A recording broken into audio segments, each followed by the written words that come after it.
今天我们来吃排骨，先把这排骨呢给它清洗干净，加一点点淀粉，再来一点点清水，用手抓捏一会儿。抓捏之后再用清水多冲洗2遍，这样就可以洗得很干净了。洗干净了，把水分沥干。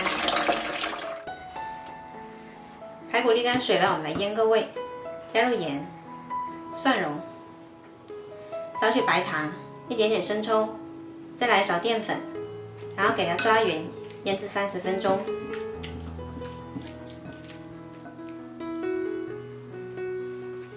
再来准备一些芋头，把它切成小块。喜欢吃香的朋友呢，可以把芋头再炸一下。我就不炸了，直接把它摆在盘里铺平。然后我还需要一条豆豉鲮鱼，先把这个罐子打开，夹一条出来，然后再舀一点豆豉，还有少许油，把这条鱼给它撕碎。鲮鱼撕好了，把它加到排骨里面，然后给它拌匀，就可以上锅蒸了。拌好的排骨铺在芋头上面，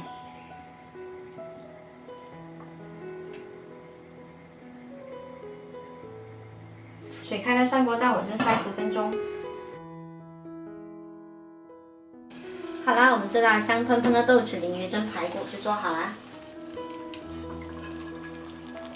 排骨这样做吃起来嫩滑又下饭，方法还特别简单，喜欢的朋友可以试一下。